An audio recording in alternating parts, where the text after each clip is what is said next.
Anyway, I'm going to skip the body camera footage. I'm going to get to Donald Trump.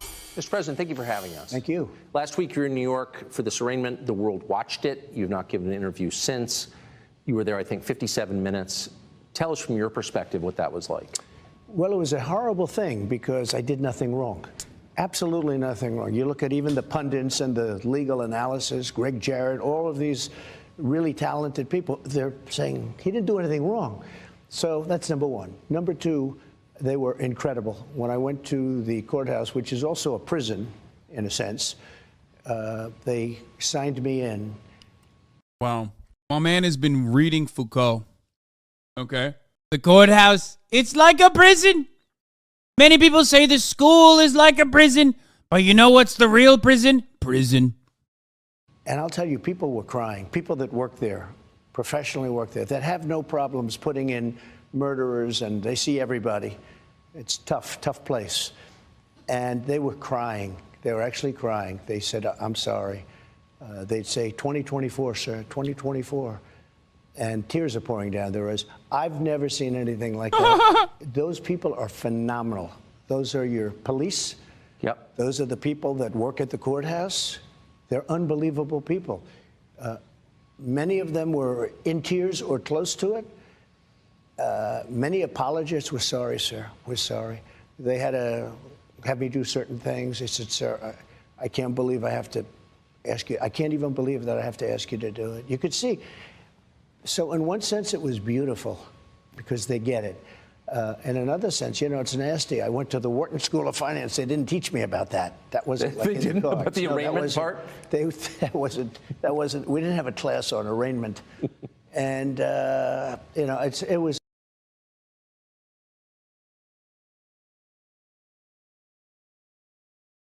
He's so back. Ron DeSantis doesn't have like a fucking fraction, an ounce of the charisma that he demonstrates in this interview. Okay? He's literally bullying someone who he knows in private has talked shit about him, while simultaneously having a lot of fucking clippable moments. He's back. I wonder if Trump knows Tucker shit talked him. Are you kidding me, dude? Come on. Of course he knows, dude. He's the most narcissistic, thin-skinned motherfucker on the planet. Of course he knows. It was a sad day in many ways, and in many ways it was a beautiful day because the people understand. I didn't know this was happening. I'm about to get a platform ban for showing you cuckold porn, okay? This is literally big blonde bull fucks the cuckold on camera, okay? This is like Tucker Carlson. You know what? Remember when I said, I wonder what could be more humiliating for Sneeko now that he got like eviscerated by Charlie on the timeline? This is it. If Sneeko somehow successfully launched a right-wing grift for himself, got to like an incredibly prominent position, became one of the most powerful pundits in the country, okay, and then got cucked on national television like this, I would say that would probably be the only rope that he could shoot that's even fucking going to be more embarrassing, more humiliating than the one that Moist Critical gave him. But the poll numbers have gone through the roof. The people get it. And the other ones are hoaxes also. You know, the box hoax. Look at Biden. He's got 1,850 boxes.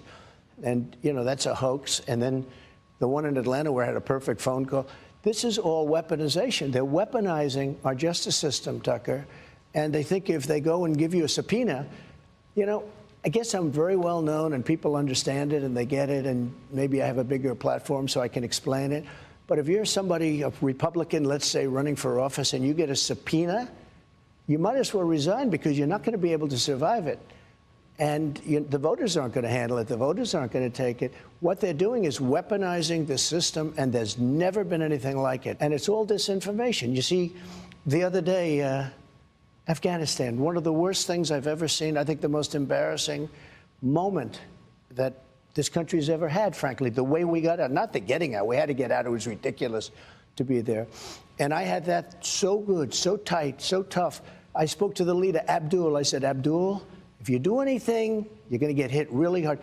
Literally, he said, but sir, why? He goes, why, oh, why do you send me a picture of my house. I said, you'll have to figure that one out, Abdul.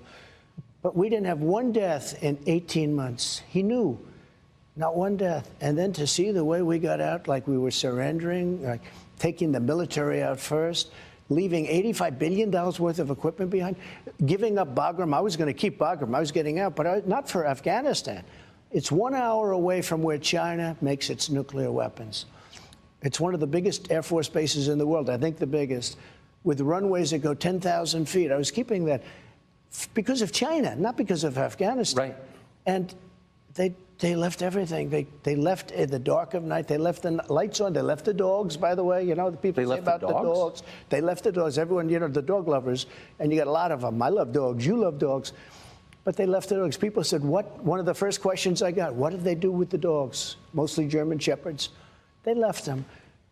What they did, the way they got out, was so horrible. Okay, everybody knows that was their plan. That had nothing to do with me. I was getting out, too. We would have gotten out with strength and dignity.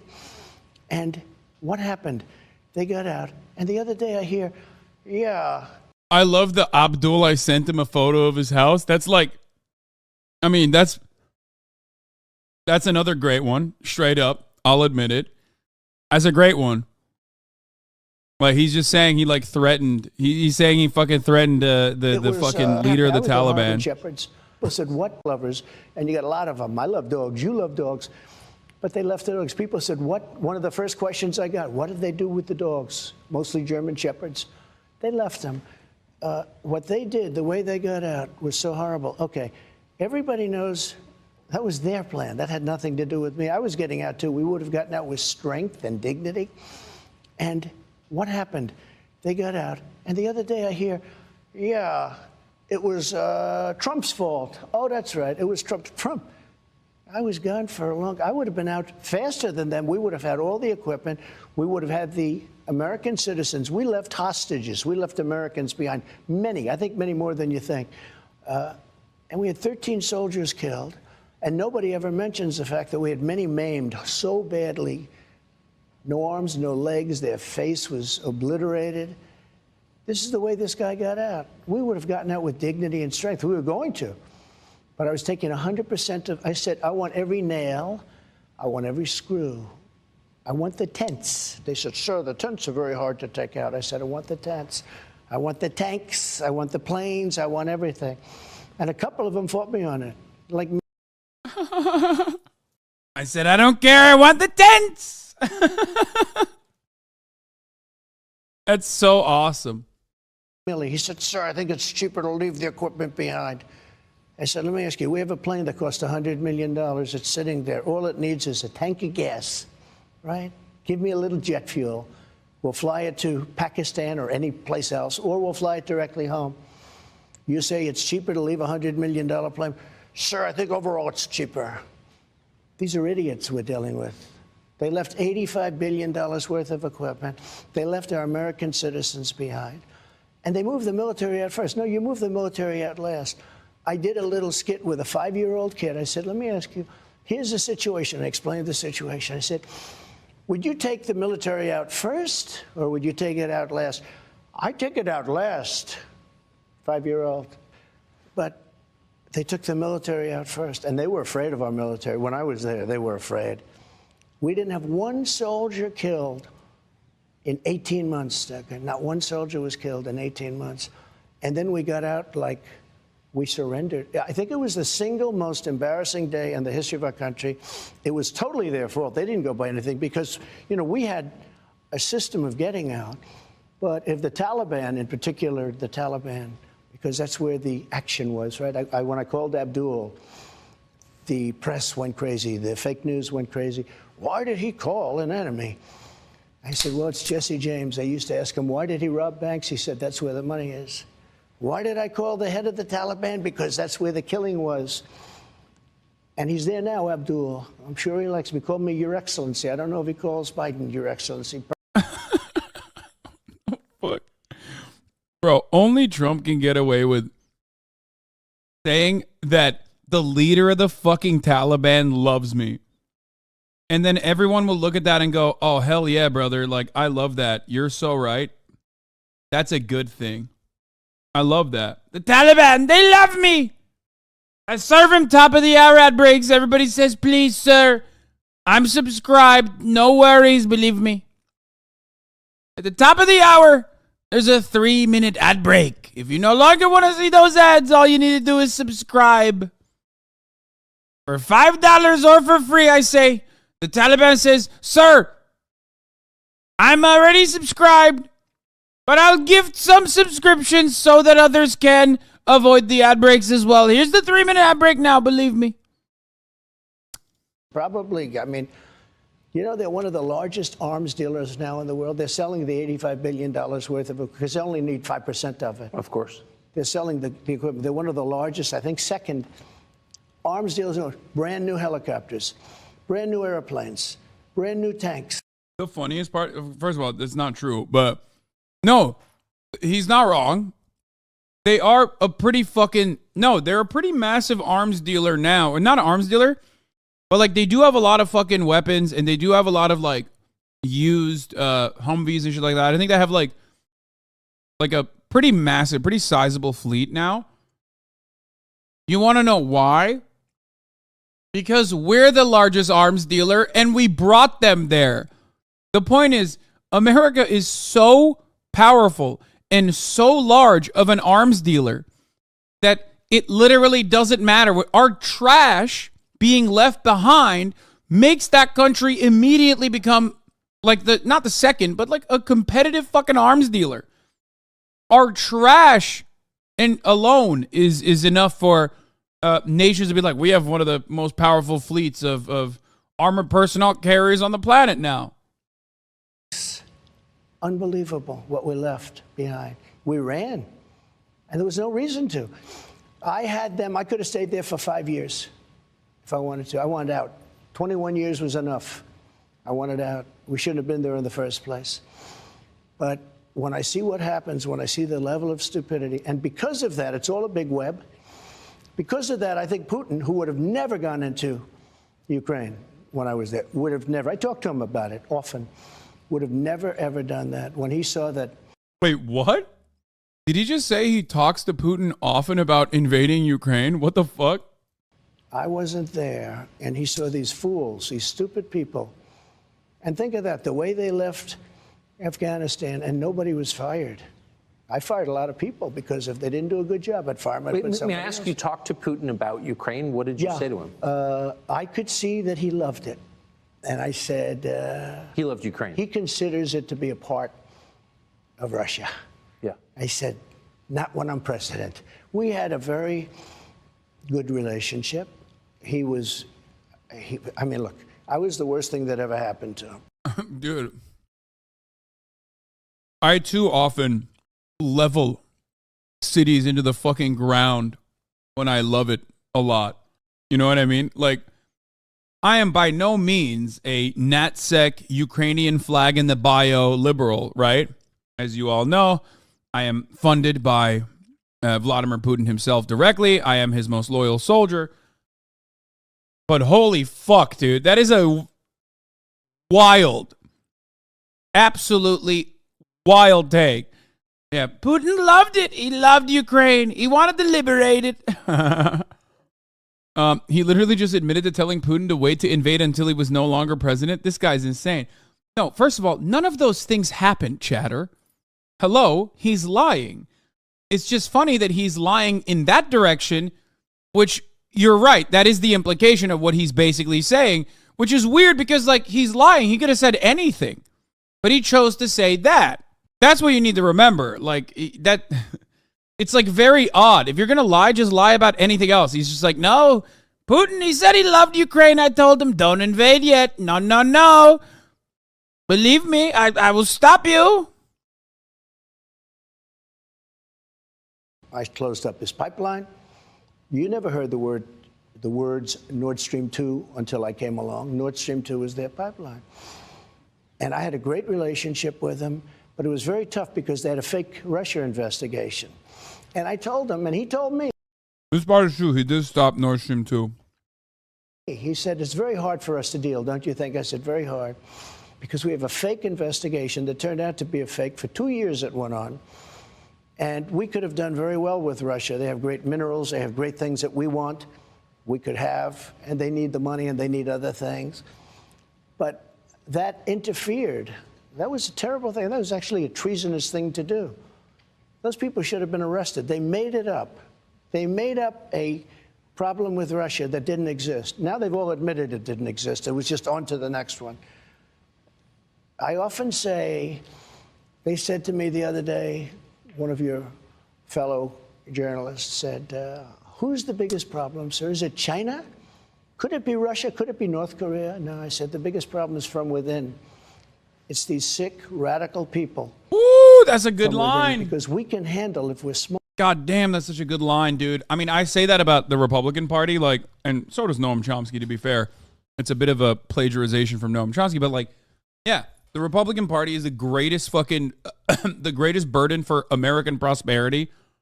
They have done unimaginable harm to the United States of America. They've done unimaginable harm globally as a force of terror, but especially when it comes to domestic issues, like the Republican Party is, like Osama bin Laden will never amount. Like his toll will be nothing in comparison to the Republican Party's advocacy towards American evisceration. Okay, like straight up. But couldn't you almost say the same thing about DNC? Yes, I can, and I will. The fuck are you saying? Osama bin Laden did 9/11. Let's not even talk about who funded him, who backed him originally, what those motivations were, who allowed him to fucking operate in the region for as long as he did. Let's forget all of that, right? Okay? What we did after 9/11 was more damaging to American existence. If the American government literally said, you know what, we're not going to do shit, okay? You know, the past is in the past. Who gives a fuck? Obviously, that would be insane. I'm not even advocating for that. But if they had said that, instead of do a $6, $7, $8 trillion war on terror that only made the world less safe as a consequence of the destabilization in the Middle East, while actively fighting the very same people that we had armed, that we still arm to this fucking day, the world globally would be a better place. Literally, America would be a better place. America would be a more safe place. Why forget about such things? Are you scared? What? Did you just not hear? Do you not have the mental fortitude to understand the argument that I'm making? What America did to Americans and to the rest of the world after 9/11 was worse than 9/11. This is a sentiment that I stand by. I have literally written articles on this. You can Google it if you want. Huffington Post, Hassan Piker. 9/11 was bad. What America did afterwards was worse. That was like fucking back in 2016, 2017 when I said that. If you think I'm scared, I don't know what to tell you. I've said way worse things about 9/11. Okay? Yeah. There you go. Never forget, 9/11 was awful. What we did after was worse. Just remember that we were supporting pedophile warlords in Afghanistan that were doing worse shit than the Taliban. They were the only people in the country who could collaborate for money, and they were so unpopular that they collapsed as soon as we left. You are right. People were running to the Taliban to get away from the horrors of Western-backed forces. 100%. Ironic, because those pedophile warlords and the chaiwalas that they were literally fucking would turn around and then still kill American soldiers. America was getting buddy fucked by the dudes that they were the only dudes that they could collaborate with. So, like, it was just a gigantic... Wait, you published this on 9/11? I did. In 2017, on 9/11, I published this. This is back before the pussification of the United States of America and the American political sphere. Okay? I stand by that. I stand by this sentiment. It is 100% correct. That was the OG 9/11 take that I had.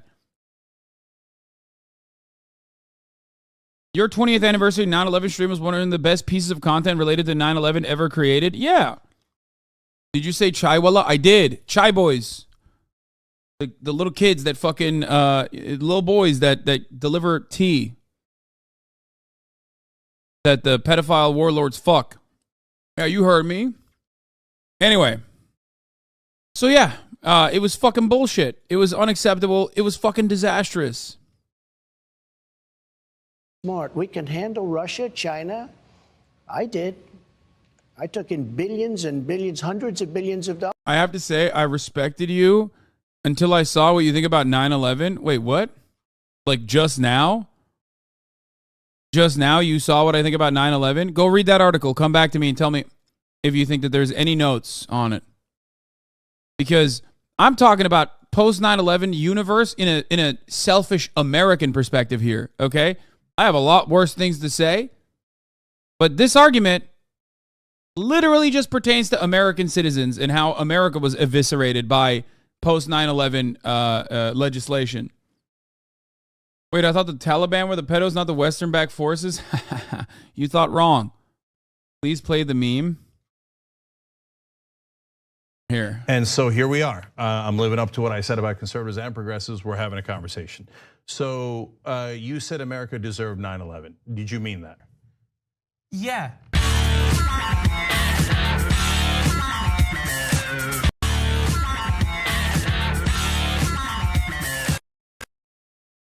God, I love that video so much. It's a banger. Yeah, that's a banger. I want to hear what this fucking guy has to say. He's probably just regular trolling though. Anyway. Dollars from China. No other president took in anything, and they respected me. He's the same thing, you know. I told him, you can't go into Taiwan. You can't do it.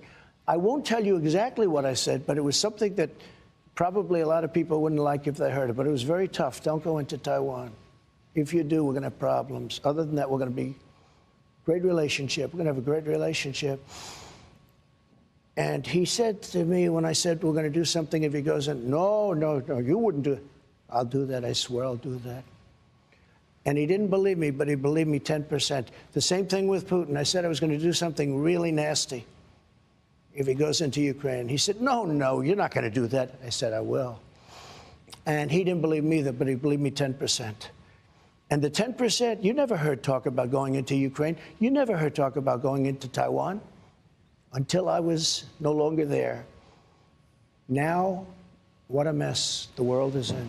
What a mess.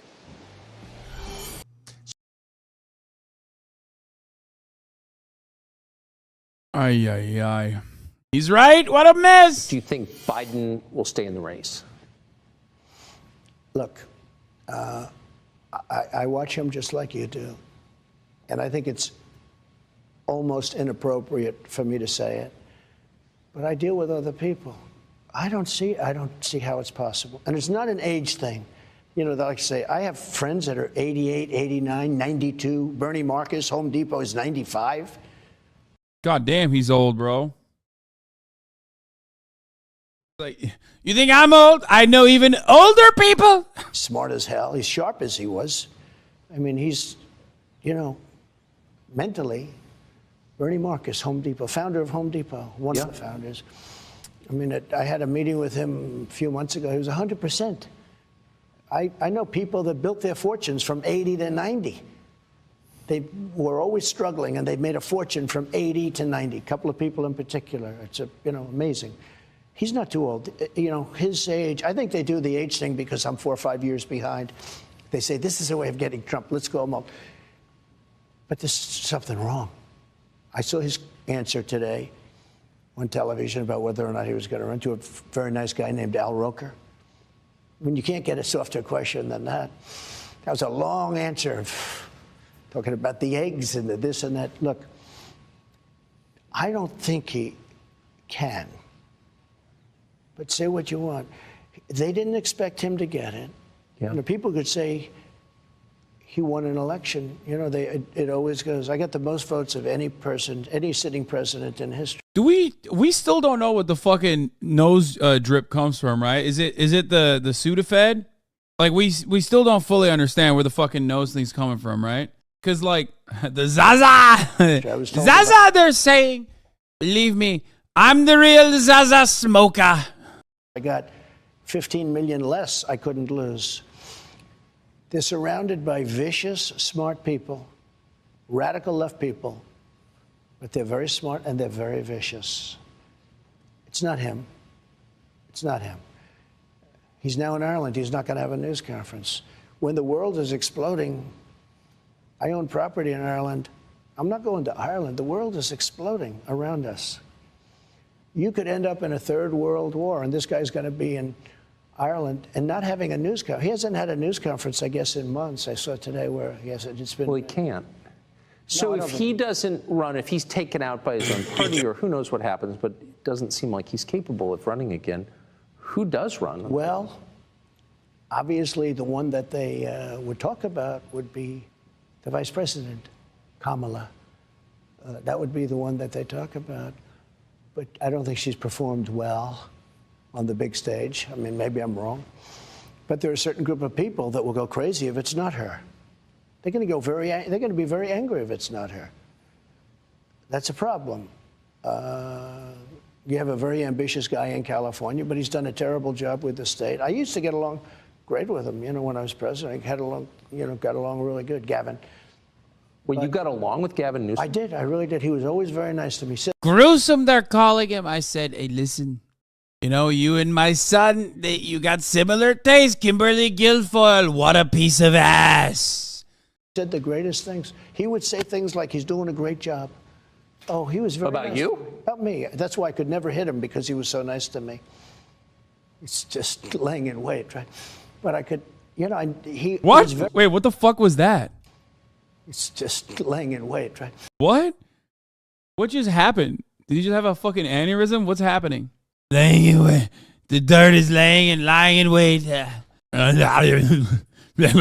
God, I love him. Just a fucking goat, dude.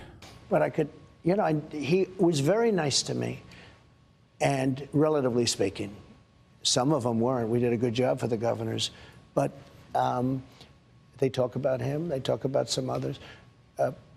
I just don't see Biden doing it from a physical or a mental standpoint. Yes. I don't see it. But it's been a crazy period of time in the world of politics. But he's surrounded by people. They expected Bernie to win. Now, Bernie's older than Biden, whether you like him or not. He's sharp. I watched him being interviewed the other day. He's 100% sharp. He hasn't lost much, if anything, Bernie Sanders. But, he's older. So it's not an age thing. I just don't see him. So they're trying to prevent you from making it to the general election by tying you up in lawsuits, charging you with crimes. You've described the process. It's the old Soviet process. The old Soviet process. And you've described it as illegitimate. If this goes to trial and you get convicted, how would you respond in the middle of a presidential campaign? Well, how would it's so off. Statute of limitations are years off. It's hard to believe. Usually when you have something like this, the Democrats say, oh, he's terrible, guilty. The Democrats have even said, I'm innocent. I watched some of these. I think it was Andrew McCabe, the FBI guy who I fired.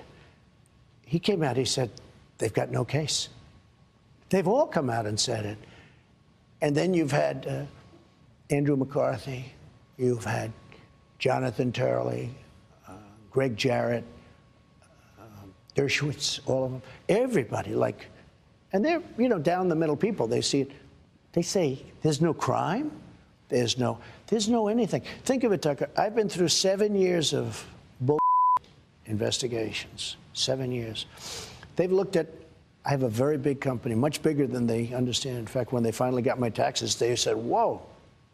They took them years to get the taxes. They got them. That was the last you ever heard. You never heard one thing about them. But it took them years to get them, because they shouldn't be looking at my taxes. I was surprised the Supreme Court gave them the right. They shouldn't be looking at people. That's sort of another one of the tenets. You don't do that. But I didn't care that much. I just, on principle, I fought them. And they looked. I built a great company. When you do the things that I do, and you employ thousands and thousands of people over the years, just thousands, we've done a great job.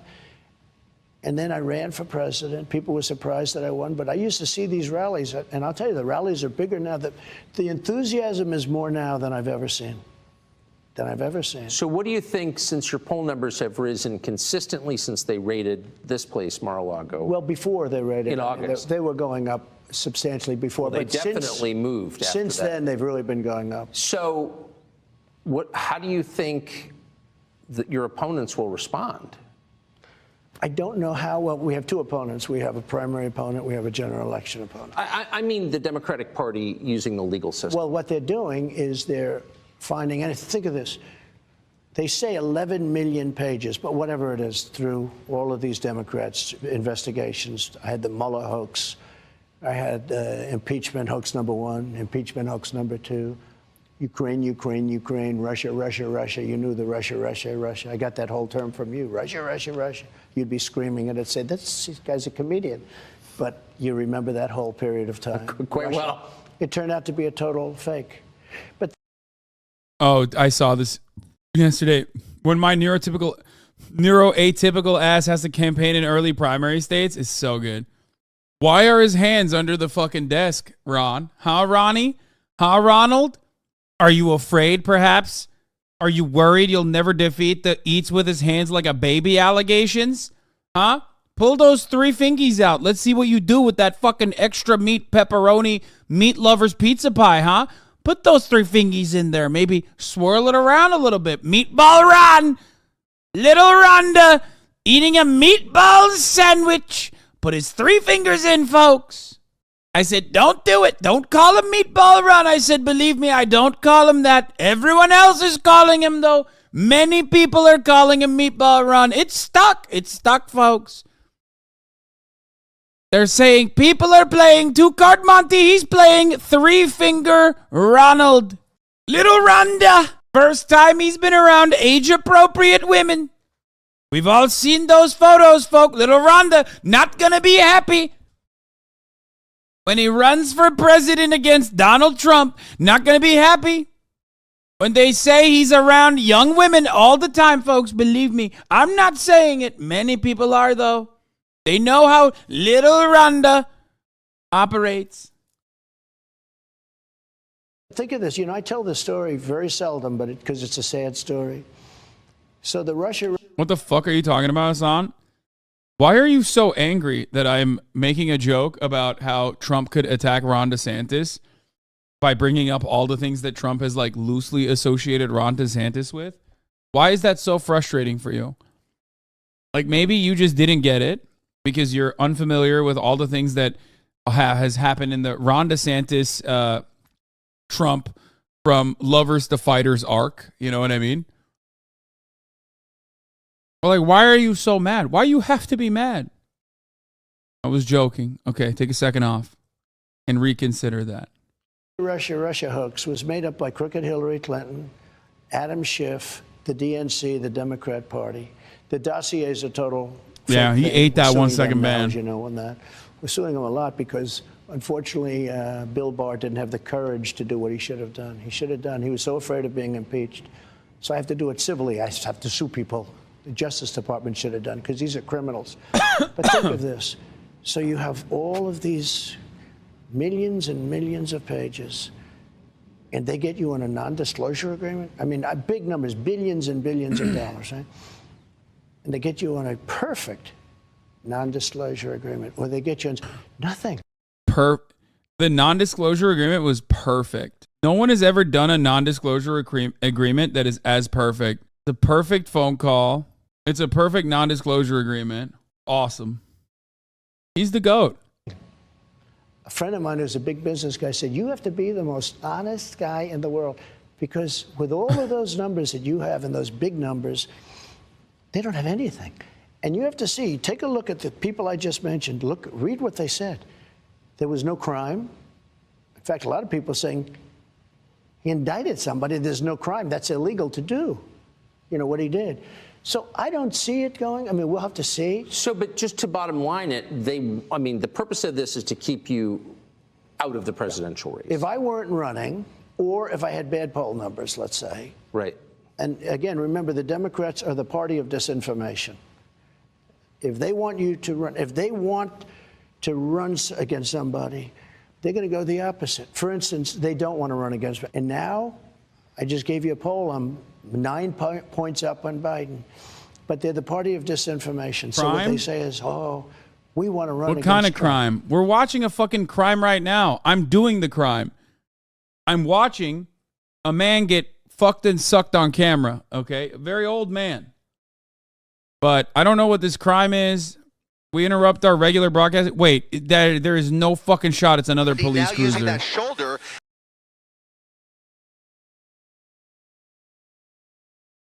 All right, let's get back to my king, my goat, Donald motherfucking Trump. All right, that car chase, that high-speed car chase was brought to you by the Los Angeles Police Department, California Highway Patrol, and a lack of Grand Theft Auto 6. But now we are back to our regular broadcasting schedule. Now, they always do that. You know, they do that. And other people would do it, but they do it pretty much better than others. Is there anything they could throw at you legally that would convince you to drop out of the race? If you get convicted in this case in New York, no, I'd never drop out. No, I'd never drop. It's not my thing. I wouldn't do it.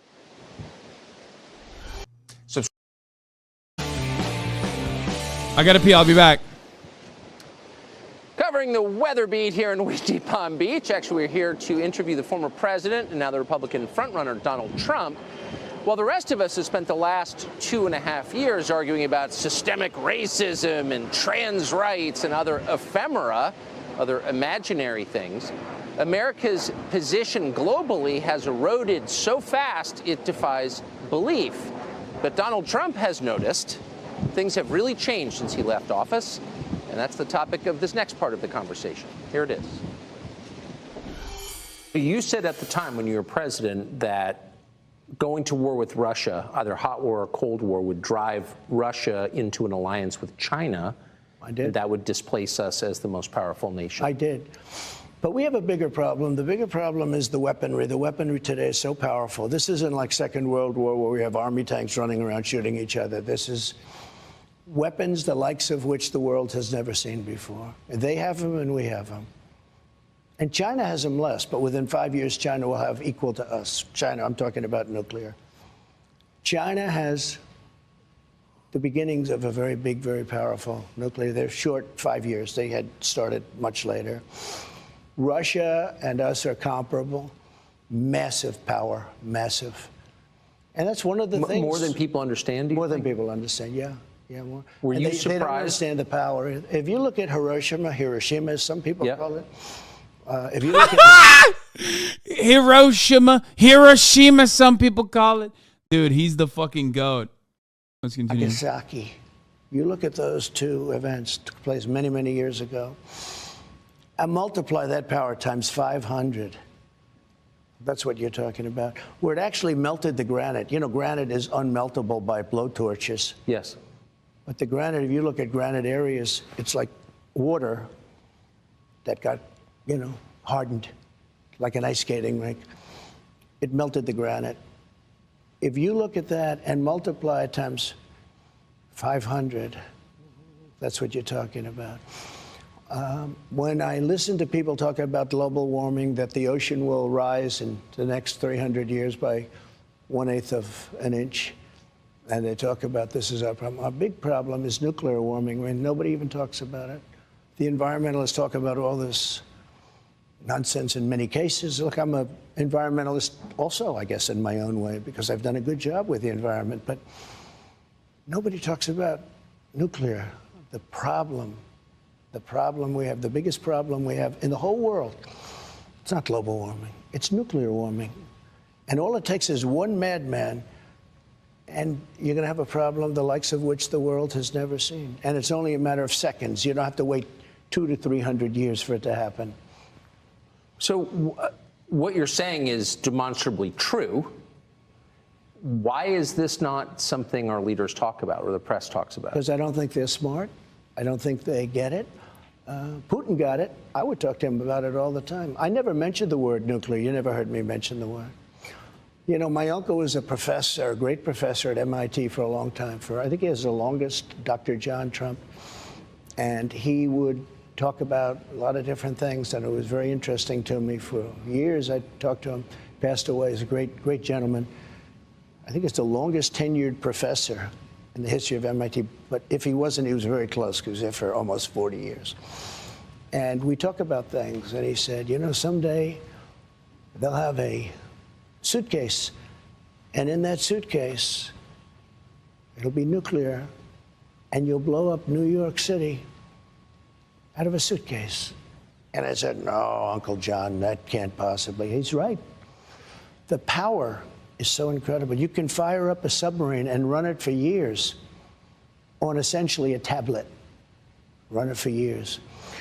So when we talk about war, and when I watch all of the people talking about Ukraine and how's Ukraine doing, blah, blah, blah, Russia's sitting back. First of all, Ukraine's being obliterated. Yes. Okay, let's not even talk nuclear. But let's say it wasn't. Let's say they were doing better than anticipated. If he decided to use his second form of destruction, which is nuclear, that's the end of that.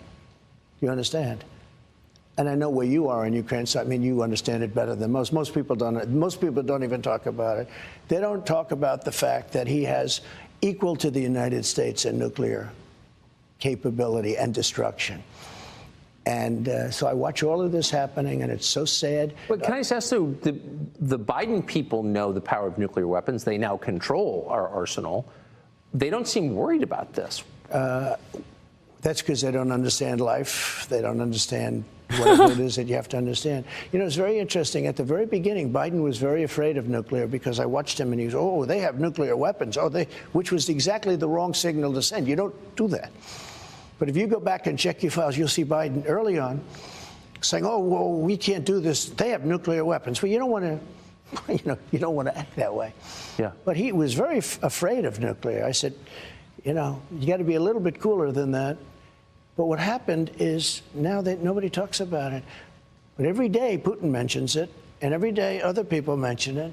And now all of a sudden, if you look, other countries are talking about it. I love the implication here that, like, Biden originally didn't speak enough about nuclear weapons, and now he's not speaking at all about nuclear weapons and not taking it seriously, which is like you didn't even need to say that because, like, no one really knows or understands. Like, no one has really thought a lot about, like, Biden's use of nuclear warnings and whatnot. So you could have just, like, went with a one-sided argument, and instead he made the argument from both sides. Like, he literally said Biden at first talked to, he never talked about nuclear weapons, and now it's bad that he's talking about nuclear weapons and not taking it seriously. Which one is it? Getting it. This was something you don't mention. Which he's simultaneously also saying that, like, he will use just the right amount. He will use just the right amount of nuclear conversations to I guess, avoid catastrophe. I call it the N-word. Oh! Two N-words. You don't mention either one of them.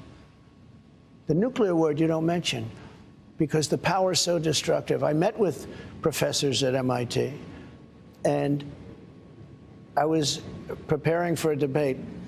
I wouldn't say it was a long preparation, but I did want to talk about nuclear because I consider it to be the single greatest threat the world has, far greater than global warming, like not even a contest.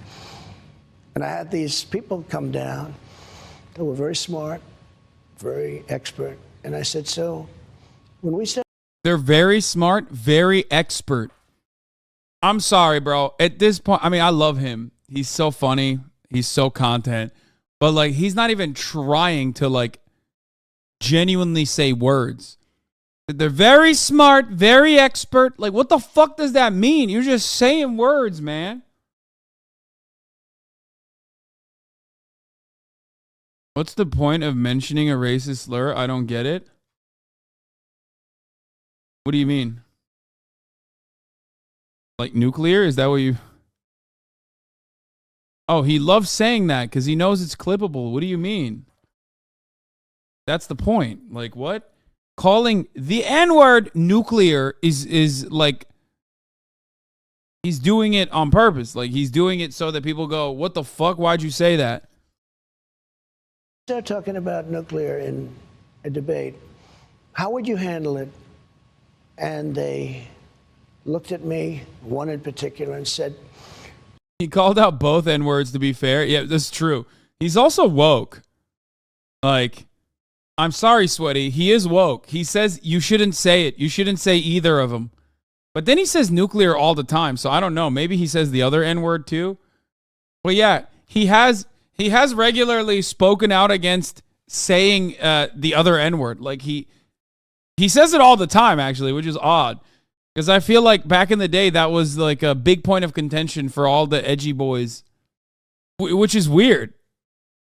Like he keeps bringing that up now, and I don't know. I mean, it's good, I guess. I'll take the dub where I can get it. Sir, you can't talk about it. You cannot talk about it. I said, what does that mean? He said, it is so massive, it is so destructive that you cannot talk about it. I understood exactly what he meant. And we stayed away from it for the most part. But now Putin's mentioning it all the time. We don't mention it, but Putin's always mentioning it. You've heard him say it. We are a nuclear power. He said not so long ago, I said, that's the first time I've heard a major country. You know, you do hear it talked about, and I did a good job. I did a great job with North Korea. Kim Jong-un, you went with me on a trip. You insulted him, which didn't make my life too easy, but that's okay. But you were there, one of the few. And it was an amazing, it had to be one of the most incredible experiences for you. For sure. But it was amazing. We had thousands of reporters. They weren't treated particularly nicely either, by the way, but I got along great with him. And because of that, it started rough, remember, with, you know, Rocket Man, Little Rocket Man. And he said, I have a button on my desk, a red. So cuck. Let's run that again. Reporters. Sure. But it was an amazing, it had to be one of the most incredible experiences for you. For sure. But it was amazing. We had thousands. Yeah, you loved it, didn't you? Remember when I brought you with me? Remember? Yeah, you loved it, didn't you? You little bitch. We love it, don't we, folks? We love it. We love it. Thousands of reporters. They weren't treated particularly nicely either, by the way, but I got along great with him. And because of that, it started rough, remember, with, you know, Rocket Man, Little Rocket Man. And he said, I have a button on my desk, a red button. I said, I have a red button on my desk, too. Mine's bigger and mine works. Yours doesn't.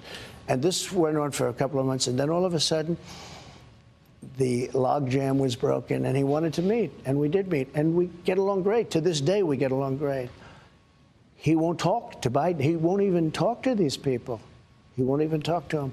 He has no respect for him. He's a man. If he respects you, he'll respect you. He wouldn't talk to Obama. Obama tried to get meetings with him. He wouldn't meet with him. He met with me. I met with him twice. I would have had a deal worked out with him. He's got tremendous nuclear capability. It's the single biggest problem. Maybe this show's more important than even I thought it might be, because somebody's got to understand what has to happen, and they have to de-escalate. So how would you do that now? Well, now, so you have a problem. You got this crazy world is blowing up, and the United States has absolutely no say. And Macron, who's a friend of mine, is over with China, kissing his ass, okay, in China. I said, France is now going to China. You take a look at Saudi Arabia. Look at what happened. They're great people. They wanted to help us. He goes over and gets a fist pump. You know what a fist pump means? Don't shake my hand because your hand's dirty. That's what a fist pump is. They got it. They were so insulted. Do you understand that? Yes. Oh, I don't want to shake your hand. Let's go fist pump. Subscribe to So much content.